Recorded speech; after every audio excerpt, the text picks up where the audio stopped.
రైట్గా భారత అంతరిక్ష పరిశోధన సంస్థ మరో ఘనతను సాధించింది. అంతరిక్షంలో స్పెడెక్స్ డాకింగ్ ప్రక్రియను విజయవంతంగా పూర్తి చేసింది. నూతన ఏడాది ప్రారంభంలోని ఇస్రో సరికొత్త చరిత్ర సృష్టించింది. గత నెల 30వ తేదీన నింగిలోకి పంపిన 2 ఉపగ్రహాలను విజయవంతంగా అనుసంధానం చేసింది. ఈ మేరకు స్పెడెక్స్ డాకింగ్ ప్రక్రియ విజయవంతంగా పూర్తయినట్లు ఇస్రో గురువారం ఎక్స్ వేదికగా వెల్లడించింది.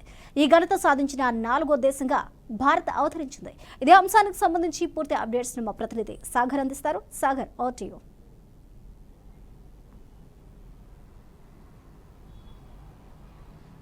రైట్ స్వప్న. ఇస్రో భారత అంతరిక్ష పరిశోధనా సంస్థ ఒక సరికొత్త చరిత్రను అయితే లిఖించిందని చెప్పొచ్చు. ఇది నింగిలో ఆలింగనం అని చెప్పొచ్చు. ఈరోజు డాకింగ్ ప్రక్రియను విజయవంతంగా పూర్తి చేసింది. గత నెల 30వ తేదీన డిసెంబర్ 30వ తేదీన ఉమ్మడి నెల్లూరు జిల్లాలోని సతీష్ ధావన్ అంతరిక్ష కేంద్రం నుంచి ఒక ఉపగ్రహ PSLV C-60 ద్వారా 2 ఉపగ్రహాలని నింగిలోకి ప్రవేశపెట్టింది. SDX-1 చేజర్ అని, SDX-2 టార్గెట్ అని. SDX అంటే స్పేస్ డాకింగ్ ఎక్స్పెరిమెంట్ అని. 2 ఉపగ్రహాలను కూడా భూకక్షలోని 475 కిలోమీటర్ల వృత్తాకార కక్షలో ప్రవేశపెట్టింది. దీంట్లో ప్రత్యేకత ఏంటంటే డాకింగ్ ప్రక్రియ అంటేనే 2 ఉపగ్రహాలని కక్షలో అనుసంధానం చేయడం. ఒక ఉపగ్రహానికి మరొక ఉపగ్రహాన్ని రెండింటిని కూడా కలపడం అని చెప్పవచ్చు. ఎందుకంటే ఈ డాకింగ్ ప్రక్రియ అనేది చాలా సంక్లిష్టతతో కూడుకున్న ప్రక్రియ.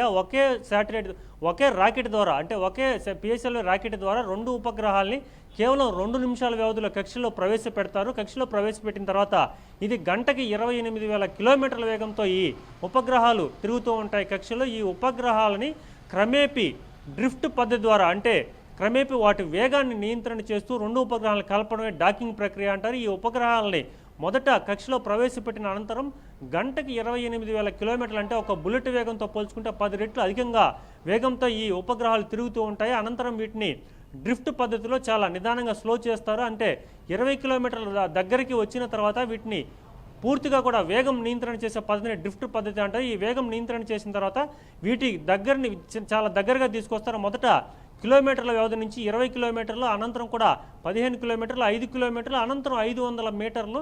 అలాగే చూసుకుంటే చాలా దగ్గరగా కూడా 100 మీటర్లు, అలాగే చివరికి 15 మీటర్ల దగ్గరకు కూడా తీసుకొచ్చారు. ఈ డాకింగ్ ప్రక్రియ అనేది 3 సార్లు కూడా వాయిదా పడింది.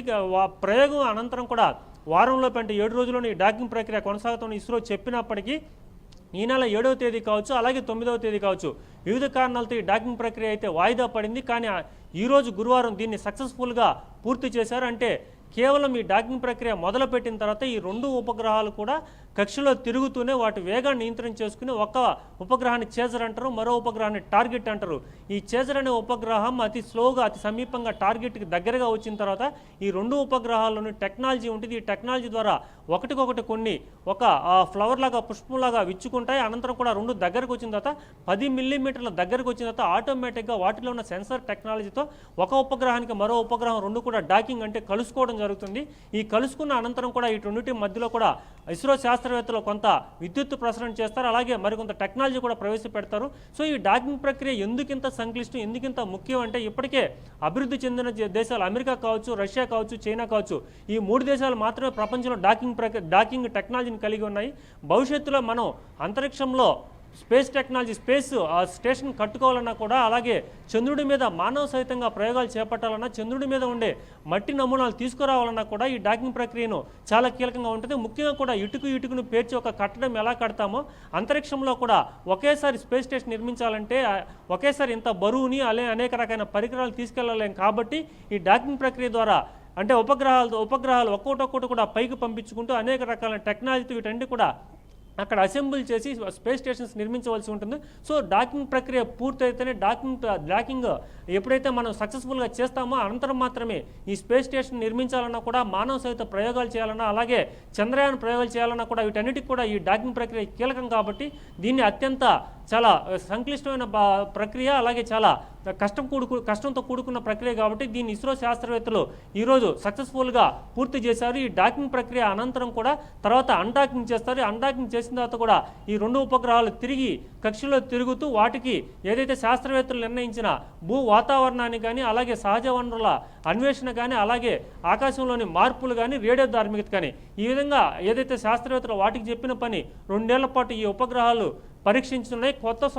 నూతన సంవత్సరంలో ఒక అద్భుతమైన సక్సెస్ అయితే మనం ఇస్రో సాధించిందని చెప్పవచ్చు. ప్రస్తుతం ఇస్రో చైర్మన్గా ఉన్న వి నారాయణ కూడా దీని మీద హర్షాతినికేతను వ్యక్తం చేశారు. అలాగే దేశ ప్రధానితో పాటు అంతర్జాతీయంగా కూడా చాలా మంది కూడా ఇస్రోకి అభినందనలు తెలుపుతున్న పరిస్థితి ఉంది. Swapna. Right, thank you Vidyasagar.